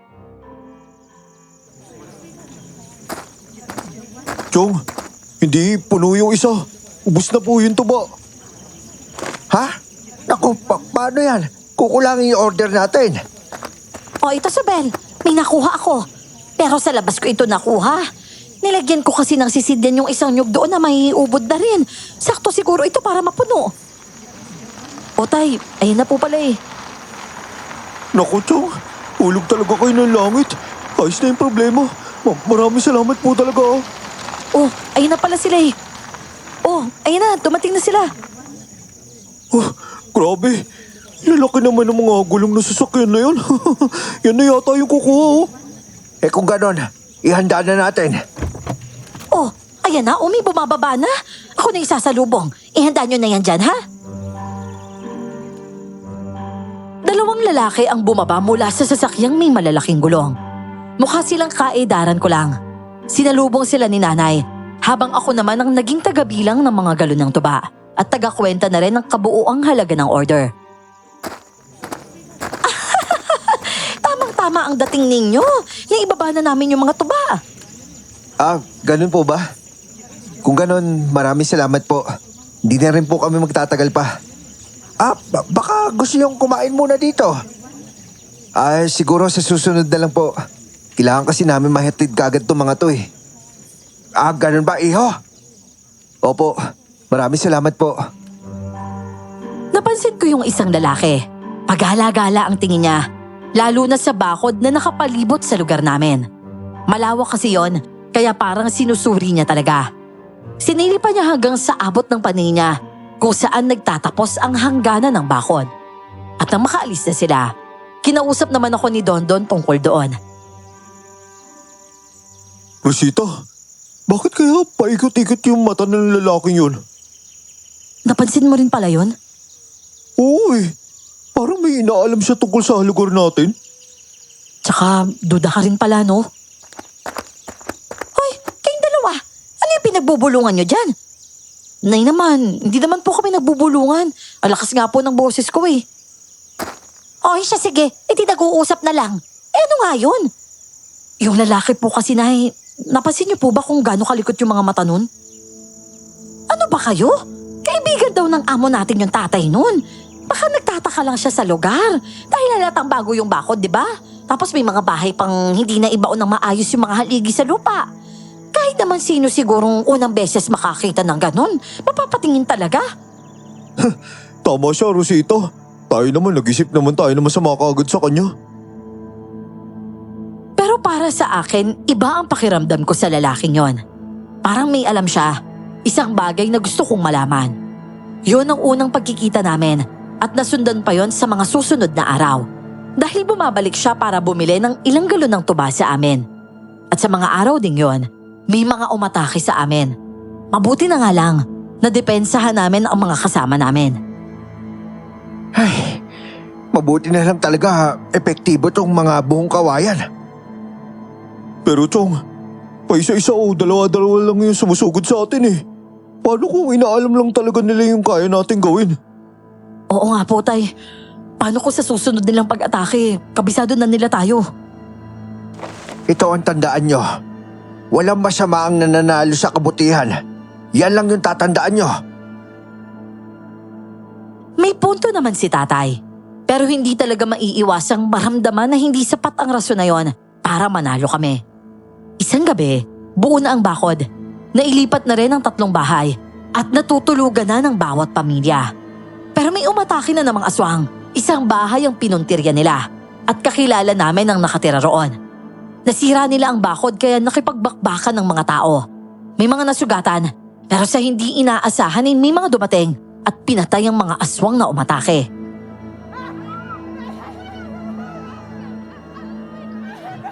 Diyos ko, Sobel! Ano? Nasaktan ka ba? May napatay ba sila? Kaunting sugat lang ito. Hindi naman malalim. Nasugatan ka, Tay? Oo, pero kaya ko naman ito. Pero nakakapagtaka lang biglang dumating ang mga ngaso. Kinuha lang nila ang mga bangkay ng mga aswang tapos umalis ka agad. Oo nga po, Tay. Nakita rin po namin yun. Buti na nga lang talaga dumating sila eh. May maluha po bang nasugatan, Tay? Oo, yung kapatid ni Iboy ang isa sa mga natamaan. Magaling na sana yung sugat niya tapos nasugatan na naman siya. Ano? Ayos lang ba siya? Bakit naman kasi lumaban pa nagpapagaling pa nga siya? Magaling na kasi yung sugat niya. 2 linggo na rin yun, di ba? Kaya nga naisip niya na kayang-kaya niya na. Pero siyempre, malalakas yung mga aswang na yon. Hindi man lang siya nasugatan. Kaya sa kanya lang, nadala siya ng galit niya kaya muntik na siya mapahamak. Diyos ko naman, huwag naman kasi siyang magpadalos-dalos. Mahirap na eh. Halika nga rito. Gamutin natin yung mga sugat mo, ha? Nakakatakot na talaga ang mga yan eh. Umaatake na sila. Hindi matibay yung panangga natin, Tay. Nakakapasok pa rin sila sa bakod na ginawa ninyo eh. Hayaan mo, Rosita. Bukas na bukas din ayusin namin yan. Diyos ko, Sobel, ang laki ng sugat mo. Parang kinayod yung laman sa balikat mo, oh. Dahil kukuyan ng aswang, pigaan mo nga ng dahon ng bayabas. Yung bayabas niya sa labas, maganda yung dahon na yon. May mga tao naman dyan basta't bilisan nyo lang ha. Ay, hindi na. Ako na pala yung kukuha. Hindi na, Tay. Ako na po. Ay, nako, ako na. Hindi na, Nay. Ako na po. Hawak niyo na po yung sugat ni Tatay eh. Nasa bakuran lang naman yun. O siya, sige. Bilisan mo, ha? Opo, Nay. Nakakakilabot talagang lumabas ng gabing yon. Malamig ang hangin at paglabas ko ay binuksan ko agad ang flashlight. Saka ko naman itinapat sa puno ng bayabas. Pakiramdam ko talaga may nakatingin sa akin. Dali-dali ako kumuha ng dahon at pagkakuha ko ay tumakbo agad ako pabalik. Sinara ko ang pinto at saka lang ako nakahinga. Hinugasan ko muna ang dahon bago dinala kina nanay at tatay. Doon ginamot ang sugat ni tatay. Tapos pinahiga na namin siya. At kinabukasan, pumunta ako sa pinangyarihan pero bakas na lang ng labanan ang nadatnan ko. Pabira. Mas madalas umaatake dito yung mga yun Parang lalong tumitindi yung galit nila. Tapos, namatayan pa sila ng kasama. Baka sa susunod, hukbo na yung bumalik dito. Naku, wala tayong laban kung bubuo sila ng hukbo. At saka isa pa, kung bubuo sila ng hukbo, ibig sabihin marami pa talagang nakaligtas doon sa mga sunog. Parang gano'n na nga, Dondon. Hindi na rin siguro yung katakataka lalo na mga aswang naman sila, di ba? Pero hindi naman sila kaagad humabol doon eh. Ay, o nga pala, baka nasugatan sila at nagpagaling na lang muna. Ayun Ayun na pala yung kukuha ng taba eh. Siya na naman yun Oo, siya ulit yun. Pero handa na ba yung mga galon? Siyempre hindi pa. Masyado namang maaga yung pagdating nila eh. Na hindi pa nga nakakakuha yung iba ng tuba. Marami pang iniindang sugat ngayon. Hindi ka lumabas kagabi, no? Paano naman ako lalabas hindi naman ako pinayagan ni nanay. Sabi ko na nga ba eh. Halos kasi lahat ng lumabas kagabi, nagkaroon ng sugat. Ikaw lang yung wala. Iho! Magandang araw! Magandang umaga po. Mukhang may kakaiba pong nangyari sa lugar nyo Ay, nako. Hindi ko nga alam kung dapat ko pa bang ikwento sa'yo. May ikukwento ko lang siguro kapag naniniwala ka sa aswang. Naku, naniniwala po ko sa aswang, no? Bakit po? Aswang po ba yung may gawa nito? Teka, Manong? Ano po nangyari sa inyo? Hala, may sugat po kayo? May sugat din po yung iba sa inyo, Iyan kasi yung nangyari kagabi. Inatake kami ng mga aswang na nanggugulo sa amin. Naku, natutod pa pala talaga ng mga aswang tong lugar nyo. Kayo pa yung pinunterya. Kaya pasensya ka na, Iho, ha? Kukunin pa sana namin yung tuba ngayon kaso nga ganito nga yung nangyari. Kaya hindi kami nakapaghanda kaagad. Naku, ayos lang po yun. Ang totoo, dapat magpahinga po kayo Lalo na kayo. Parang malaki po yung sugat ninyo. Yung iba rin, halatang masama po yung pakiramdam. Pero kailangan pa rin ng trabaho. Hindi pwedeng pabayaan nito. Kasi tuwing umaga, puno ang mga lalagyan ng tuba. O siya, ayun ayun na pala yung iba. Naku. Halatang may iniinda pa talaga. Ay, oo nga pala, Manong. Gusto sana kitang makausap Pwede ba akong bumalik mamayang hapon? O sige, wala problema. Kahit anong oras, pwede kang bumalik dito. Nandito lang naman kami. Kinaumagahan nga ay umalis muna yung lalaki at dala ang tubang i-deliver nila kung saan man yun dadalhin. At pagkaalis nila, nagtanungan ng mga tao sa amin kung ano raw ang pangalan niya. May sumagot na Balong daw kasi nga nakausap nila siya at naitanong nila ang pangalan. Kami kasi nakikipag-usap lang noon pero hindi man lang namin naisipang magtanong. Tuloy pa rin sa trabaho ang mga kaya pa habang nagpapahinga naman ng mga may iniinda. Pagsapit ng hapon, bumalik nga si Balong, mga bandang 5:00 na yon. Sobel, bakit kaya ganitong oras siya pumunta dito? Gagabihin siya sa daan pag uwi mamaya. Baka hindi naman siya takot umuwi sa gabi. Hindi ba nabanggit na nga sa kanya yung tungkol sa mga aswang? Hayaan mo na. Ayan na siya Papalapit na. Rosita, kumuha ka nga na makakain tsaka mainom doon sa bahay. Hindi. Dalhin na lang pala natin siya doon. Mauna ka na lang sa bahay para pagdating niya, kakain na lang siya. Oo, sige po, tay. Napahaba pa nga ang nguso ko noon dahil ako pa talaga yung nautusan na pagsilbihan siya. Para sa akin, hindi pa siya dapat pagkatiwalaan. Pero dahil nga utos ni tatay, kailangan kong sumunod. Nauna akong umuwi at naghanda ng kung anong meron sa bahay. Wala nga akong maisip na ipapainom kundi sabaw ng buko. Kaya yun na lang yung hinanda ko. Kasama na rin yung kamoting niluto ni nanay kanina. Hindi naman nagtagal. Narinig ko na ang mga boses nilang paparating. Pagpasok nila sa bahay ay nakahanda na ang merienda. Naku, Iho, pasensya ka na sa bahay namin, ha? Medyo makalat at saka maliit lang din. Naku, wala po yun. Maliwalas nga po tong lugar nyo Presko yung hangin. Hindi po katulad sa baba. Medyo maalikabok po doon. Halika dito. Ano nga ulit? Balong, hindi ba? Opo, Balong po yung pangalan ko. Ako naman si Sobel.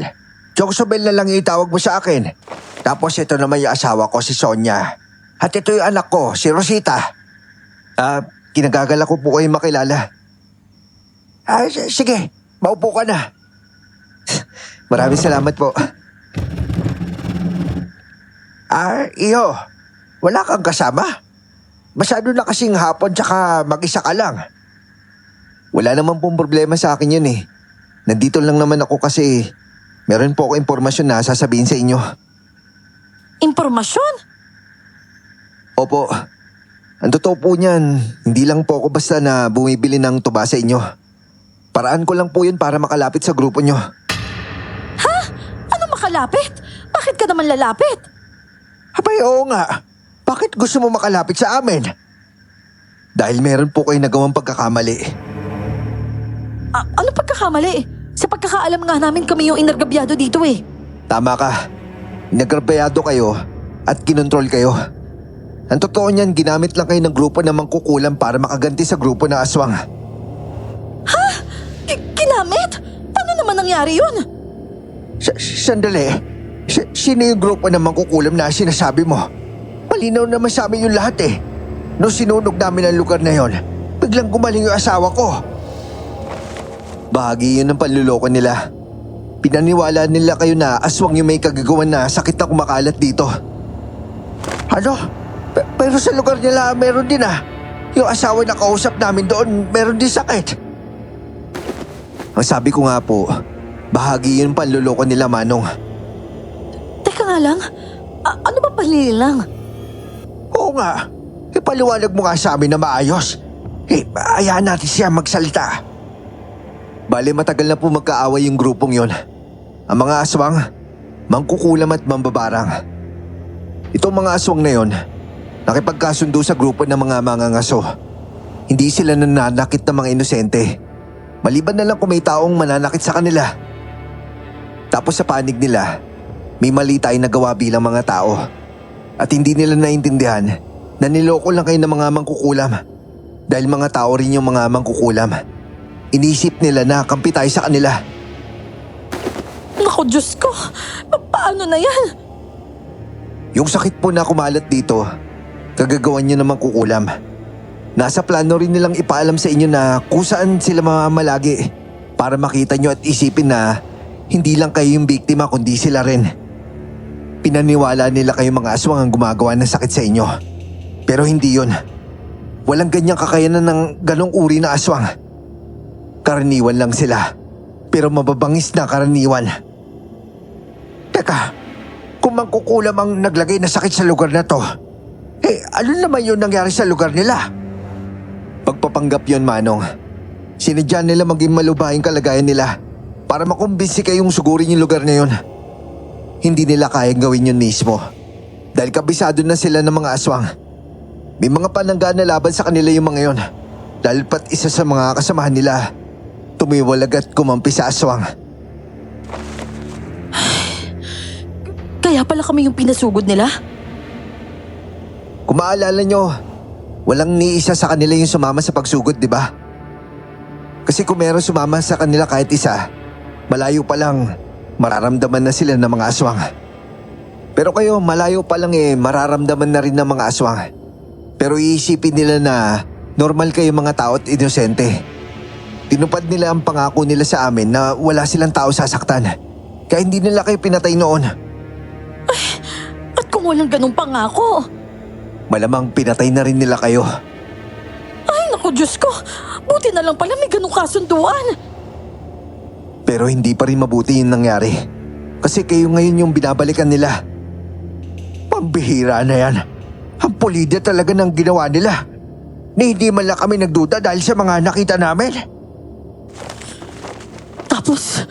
Tapos tayo pa ngayon yung pinagbabayad. At napatay pa nila yung ilan sa mga kasama natin. Tapos malamang wasak na rin yung kasunduan nyo, di ba? Wasak na. Kaya magkalaban na ngayon ng tao at ang mga aswang. Hindi lang kayo yung sinasaktan nila, kundi pati yung ibang tao. Nako, maraming salamat Balong at pinaluwanag mo sa amin to. Hindi talaga namin alam na nagpanggap lang yung mga yon. Ang totoo niyan, naghanap din kami ng albularyo pero naubusan kami ng oras eh. Wala naman kami kakilala kahit isa. Tapos meron pa nakarating na balita sa amin na hindi lang dito may kumakalat na sakit, kundi meron pang isang lugar na ganun din. Desperado na kaming gumaling ang mga mahal namin sa buhay. Kaya pinuntahan namin ang lugar nila para meron kami makasama na sa paghahanap ng paraan. Naintindihan ko naman po yun eh. At wala po kami sinisisi sa inyo. Biktima lang kayo ng mga loko-lokong yun. Kaya ang gagawin natin ngayon, pag-aawayin natin yung dalawang panig. Parehas sila. Para parehas din ang puksain ng isa't isa.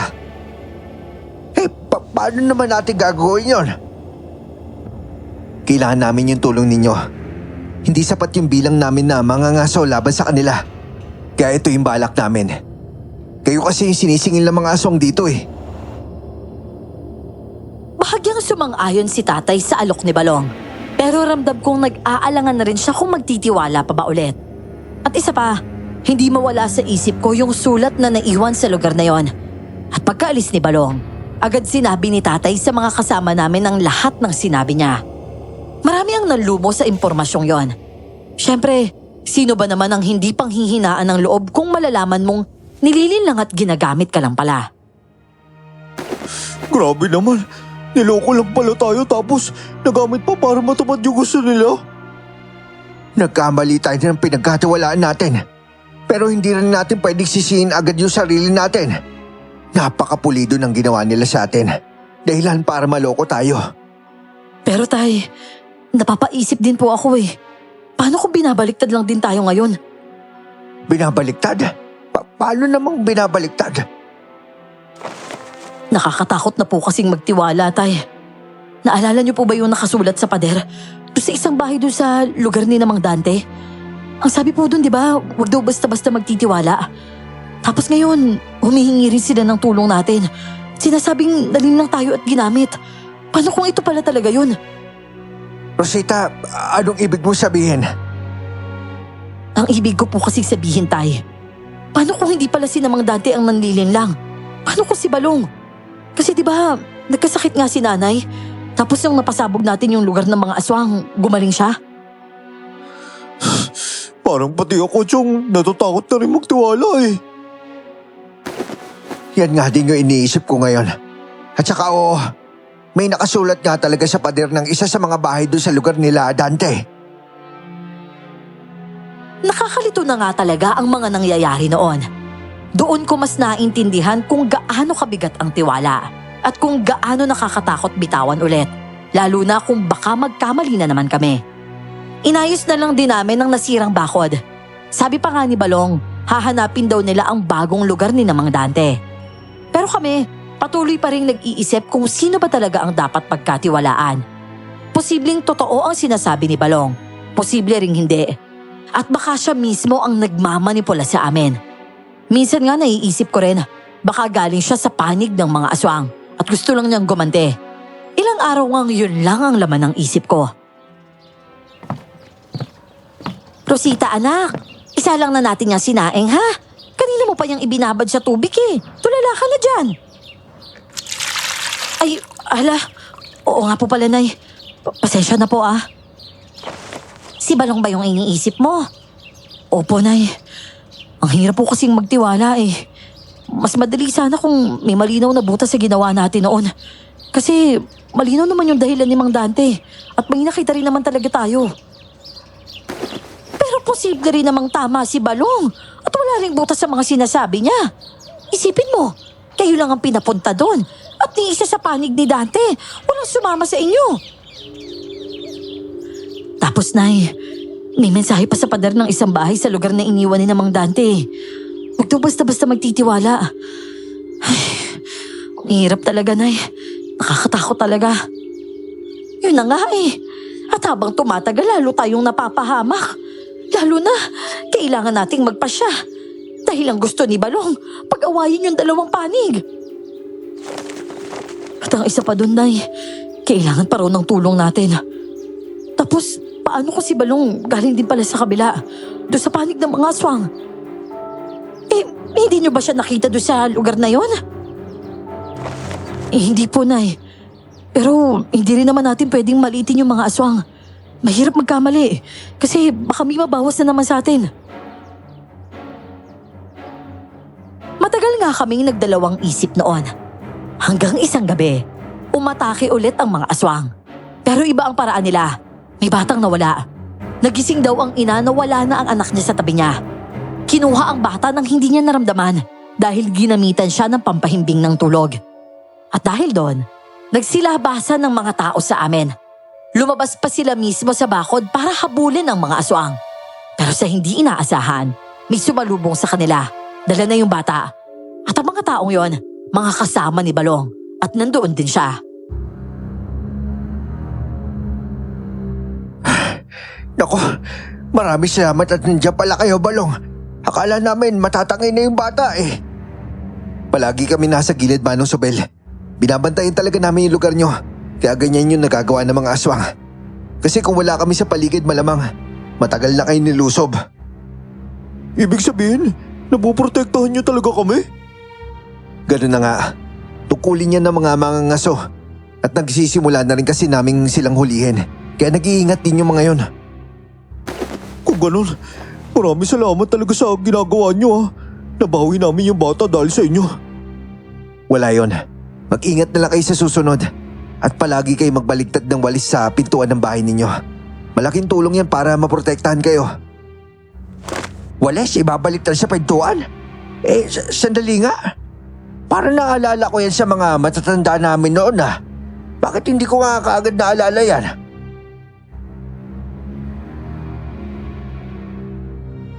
Dahil naibalik na ang bata ay agad ding umalis si Nabalong. Samantala karamihan sa amin ay nagpuyat buong gabi. Binantayan ang lugar sakaling bumalik at umatake ulit ang mga aswang. Kinabukasan, pagising ng mga tao yun agad ang pinag-uusapan. Yung batang muntik nang mawala at kung paano siya naibalik ng grupo ni Balong.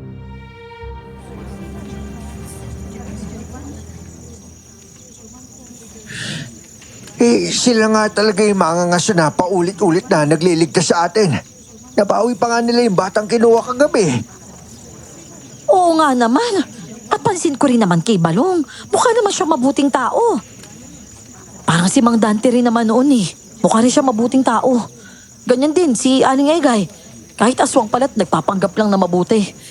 Nakakatakot talaga magtiwala sa taong mukhang mabait, Nay. Kaya ngayon, kailangan natin maging mas matalino. Kung hindi natin alam kung kanino magtitiwala. Kung plano ni Balong na pag-awayin ng dalawang panig, sige, gawin natin magbanggaan sila. Kaya kapag nakausap ko ulit yung mga taong yon, kailangan buo na rin yung plano natin. Kailangan sa isang lugar sila magharap. Sa isang lugar na may patibong. Yun na lang talaga ang naisip kong paraan noon. At sumang-ayon naman si tatay sa suhestyon ko. Kaya nang bumalik si Balong sa lugar namin, kinausap siya ni tatay, kasama ang iba pa naming mga kasamahan. Doon sila bumuo ng plano kung ano ang susunod na gagawin. At pagkatapos nilang mag-usap, sinabi ni tatay kay nanay ang napagkasunduan. At ako nandun lang, tahimik lang na nakikinig.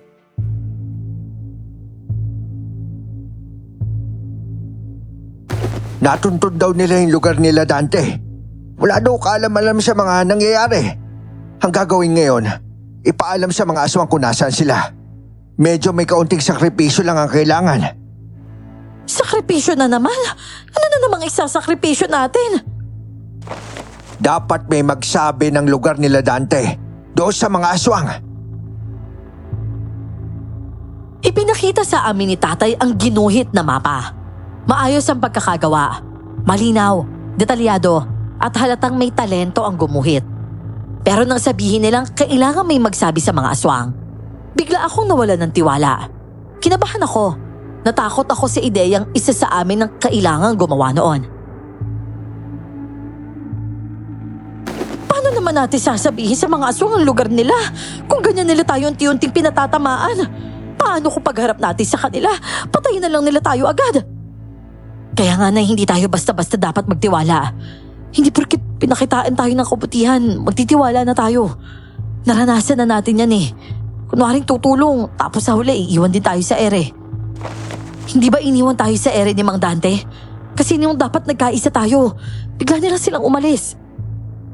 At naisip ko rin, parang tinatakasan nga nila tayo sa pag-alis nila Kaya ba mas tingin nyo ngayon, kakampi natin si Balong? Sa totoo lang, hindi rin po, Nay. Hindi tayo sigurado. Kasi pwede rin yung pinagdadaanan natin kina Mang Dante. Maulit lang din kay Balong. Kaya nga kikilos tayo sa paraang hindi tayo mapapahamak. Sa totoo lang may naisip ako. Pero malaki ang galaw na kinakailangan natin. Ano po yung naisip niyo, Chong? Kaya ba natin lahat umalis muna sa lugar na ito na pasamantala? Ha? Aalis po tayo, Tay? Oo, pasamantala lang naman yun At sa ganung paraan hahanapin tayo ng mga aswang na yon. Mag-iiwan tayo ng impormasyon na makikita nila na ituturo sa lugar na yon. Pero Chong, saan po tayo pupunta? Yun nga yung kailangan natin pag-isipan. Hindi Hindi pa nabubuo ang plano noon dahil wala pa kaming maisip na lugar na pwedeng puntahan. Kinabukasan, dumating sa amin ang mga manunugis para kausapin kaming lahat. Kasama rin nila ang mga amo namin. Hindi ko nga akalain na may plano rin pala sila. At mas lalo akong nagulat nang malaman kong halos kapareho lang ng binubuo naming plano ang naiisip nila. Alis kami lahat dito? Oo, para isipin ng mga aswang na tumakas kayo. Kailangan walang matitira dito kahit isa. Tapos yung mapang binigay ko, iiwan nyo yun dito. Iyan din yung plano namin eh. Talaga bang parehas lang? O may tenga ka dito sa amin? Ano? Anong sinasabi mo? Nakita lang namin na ito yung pinaka-epektibong paraan. Kaya siguradong parehas yung naisip natin. Dahil isa lang naman yung nakita natin sitwasyon, di ba? Ewan ko, nakakapagtaka lang talaga kasi. Plano kasi namin yan. At hindi pa namin yan nababanggit kahit kanino. Oh, wala namang masama kung magkaparehas yung plano natin, di ba? Kahit balik na rin pa natin yung sitwasyon, tusuhan yung laban dito. Talagang ganyang uri ng plano yung maiisip. Ano naman mali kung parehas tayo na iniisip? Ay, naku Balong, pasensya ka na sa anak ko, ha? Naloko na kasi kami noon at ilang araw na siyang nag-iisip kung saan ba talaga dapat ilagay yung tiwala niya. Napakapulido kasi talaga ng panlilin lang ni Dante sa kanya pati na rin sa tatay niya. Naisip din kasi niya na baka maulit yun. Baka galing ka rin sa panig ng mga aswang o kung ano. Ganun pala. Kaya naiintindihan ko. Pero ito patunay na sa tao ako kumakampi at hindi sa mga hindi ko kauri. Ito, buntot pagi ito. Panlaban sa mga aswang. Ito naman langis. Daladala ko palagi ito kapag merong aswang sa paligid, kumukulo ito. At itong habak, proteksyon ko din ito laban sa aswang. At saka, hindi ko rin pala nasabi sa inyo. Apo rin pala ako ng albularyo. Apo ka na albularyo? Abay, dapat pala dati ka pa namin nakilala. Dapat kasi nagtatanong kayo sa amo niyo Pero wala na. Nandito na kayo sa sitwasyong to Kaya ang mahalaga, gawan natin ng paraan. Kung parehas tayo ng plano, ibig sabihin, sang-ayon na kayo ngayon. Ano pa ba? Wala na kami ibang lugar na mapupuntahan. Ito pa ang mas malinaw na patunay na hindi kami mga kalaban. Ang amo ninyo ang maglalaan ng lugar para sa inyo. Ayos ba yun, Rosita? Dahil buo na ang usapan at marami ang sumang-ayon, natapos ang pagpupulong. Hindi na kami nagsayang ng oras. Maaga pa noon kaya naghanda agad ang lahat sa pag-alis. 3 truck ang inihanda ng amo namin, kaya nahakot ang mga taga roon. Bandang 4:00 naman ng hapon ay nakarating kami sa lugar niya. Parang evacuation center ang pinaglagyan sa amin. Kanya-kanyang hanap ng pwesto. Hanggang sa kaming 3 nila tatay, halos wala na kaming mapwestohan.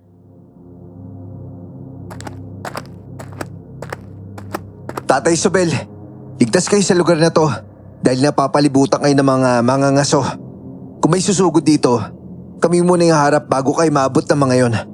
Kami naman aalis at mag-aabang sa lugar kung saan nandun yung mga mangkukulam. Teka Balong, baka kailangan nyo na kasama. Handa akong tumulong. Ako rin, tutulong din ako. At kung sasama si tatay, sasama rin ako. Aba, hindi naman pwedeng maiwan ako rito kung sasama rin kayo. Aminado kaming kailangan namin ng tulong. Kahit sa pag-abot lang ng mga gamit. Pero para rin sa kaligtasan ninyo, mas mabuti sigurong dito muna kayo. Kung si Dante nga yung may gawa ng sakit na yon, may karapatan din siguro kaming gumante. Kahit yung makita man lang namin na nagdudusa sila. Oo nga naman. At gusto ko rin yung makita. Kaya nung gabing yon, kaming 3 ni nanay at tatay ang sumama sa biyahe nila. Truck din ang dala namin. At habang nasa daan ay tumulong kami sa paghahanda ng mga armas. Yun ngang mga gagamitin ng mga manunugis. Bandang 8:00 ng gabi, huminto ang sasakyan. Bumaba ang mga manunugis na kasama namin. At doon nagsimula ang kabako.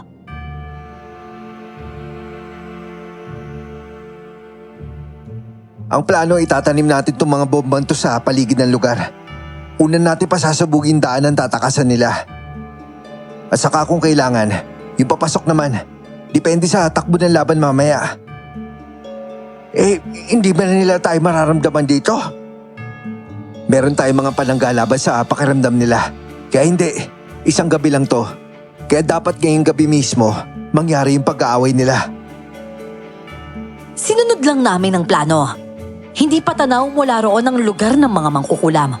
Kaya naman naglakad pa kami paakyat hanggang makarating sa itaas.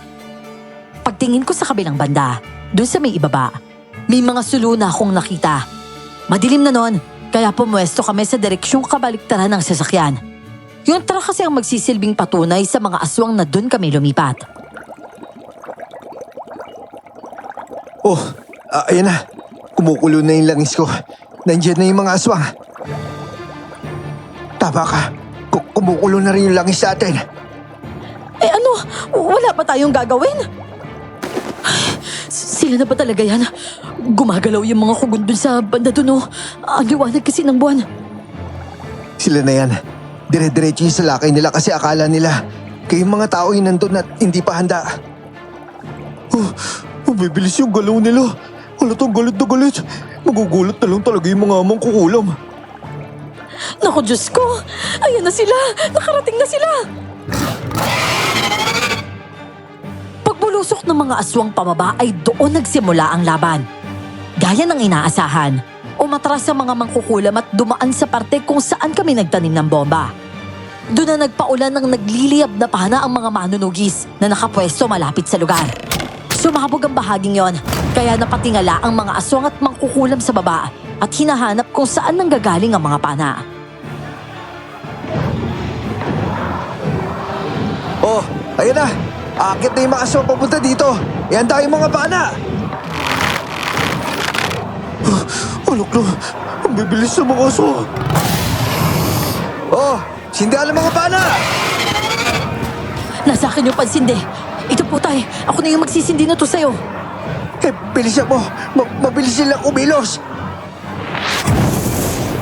Nang sindihan ko nga ang palhaso ni tatay ay bigla itong lumagablab. Sa akin na rin nagsindi si Balong at kay nanay naman ay si Dondon, kasama ang iba pa naming kasamahan. Sabay-sabay nilang pinaulanan ng pana ang mga nasa ibaba at doon nagsimulang magliyab ang lugar. Mabilis na kumalat ang apoy sa iba't ibang bahagi hanggang sa napalibutan sila nito. At dahil doon, wala na silang madaanan. Habang nangyayari yon, may mga binabato rin ng mga manunugi sa mga nasa baba at nagdulot yon ng makapal na usok.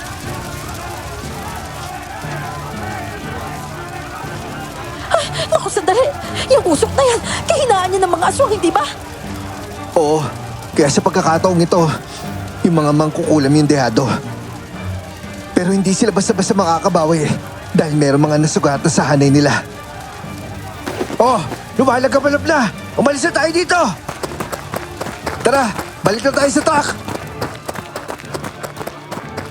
Dahil nga nagkagulo na sa labas ay dali-dali kaming umalis sa pwesto namin. Wala ni isang aswang ang nakaakyat dahil naharang sila ng mga amoy na inilagay namin. Wala silang nagawa kundi humarap sa mga mangkukulam. Pero hindi rin nagtagal ang lakas nila. Unti-unti silang nanghina ng malanghap nila ang makapal na usok. Mga hayop kayo! Minanipulan niyo kami! May mga nagpaiwan dito. Inasahan nila babalik tayo. Pero kakaunti lang yung mga yan. Sa likod lang kayo. Kami muna yung harap dito. Sonia, Rosita, dito kayo. Bilisan nyo! Akala ko ba kami lang ang hindi mapagkakatiwalaan at hindi tumutupad sa usapan? Bakit kayo ang gumagawa dito ngayon? Gaya na sabi ko noon, nililang sila ng mga kalaban nyo. Wala silang balak malaki dito. Pero pinaniwala sila ni Dante na kayo yung may gawa ng nangyari sa mga mahal sa buhay nila. Ano ba mahirap itindihin doon? Marami silang napatay sa mga kasama ko. Paano ko iintindihin yan? Pero parehas na kayo biktima dito. Anong parehong biktima?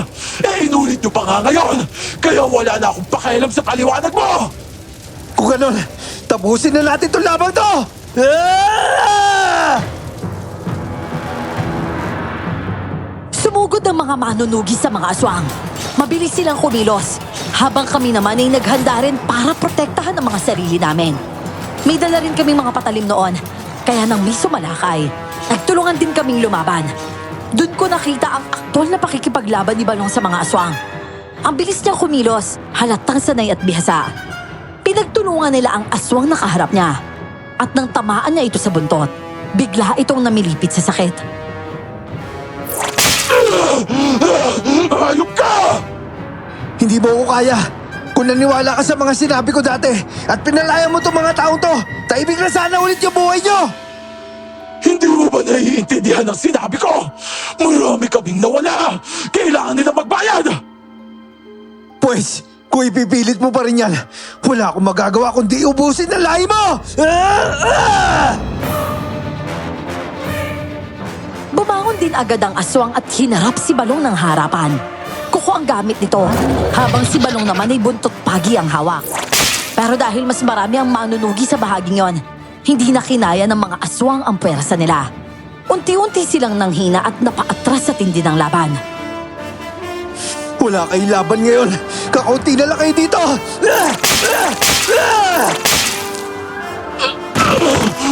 Ayop ka! Hindi sa lahat ng oras panalo ka!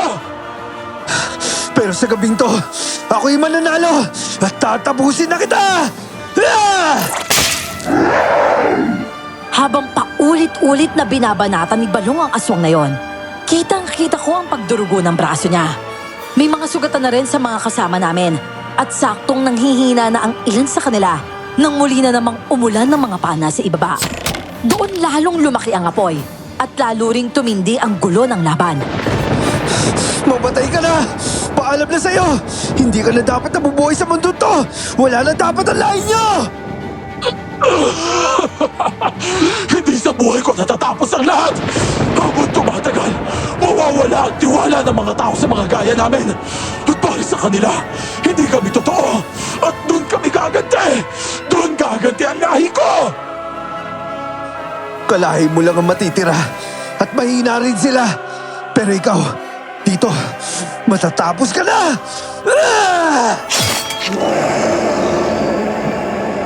Punya lang ginamit ni Balong para saksakin ang aswang na yon. Huli na nang tangkain itong saluhin ng kamay niya. Nakabaon na ang dulo ng kutsilyo sa dibdib nito at lalo pang idiniin yun ni Balong. Doon natapos ang aswang, pati ang iba pang sumalakay sa amin. At dahil nga patay na sila, agad kaming umalis. Mabuti na nga lang at nakabalik kami ng maayos sa lugar ng amo namin. Ginamot ang mga sugatan. Si tatay naman ay walang natamong sugat. At kinabukasan, binalikan namin ang lugar ng mga mangkukulam. Doon namin nakita ang mga katawan nila. Patay na rin si Mang Dante. Pero kakaiba ang itsura ng mga bangkay nila.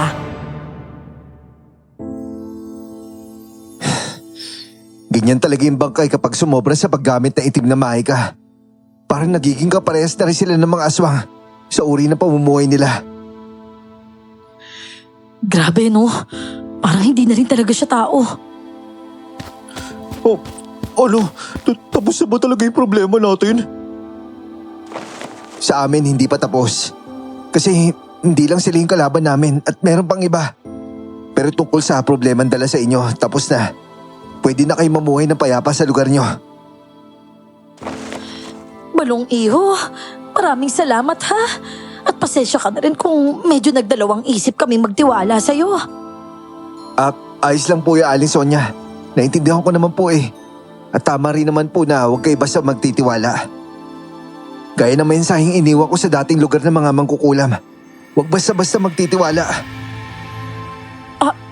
Ibig sabihin, mensahe mo yon? Oo. Akala mo ba sa kanila? Sa'yo pala yun eh. Pasensya ka na. Akala ko kasi talaga kinamang Dante galing yun. Himala lang kung mag-iiwan si Dante ng ganung mensahe para sa inyo. Masamang tao yun. Wala yung pakialam sa ibang tao maliban sa sarili niya. May punto nga naman siya. At dahil nga tapos na ang problema, nakabalik na kami sa lugar namin. Muli naming naranasan ang kapayapaan at marami sa amin ang nagpasalamat sa tulong ng mga manunugis. Sa ngayon, naging kuprahan na ang lugar na yon. Sa ibang lugar na rin ako nakatira at may sarili na akong pamilya. Wala na ring aswang o mangkukulam na muling lumitaw pa.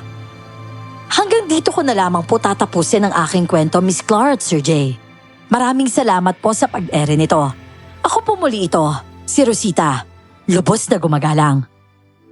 So, So, Ayun, ayun. Kayanggaw. Tapos na daw yung story ni Rosita. Grabe, no?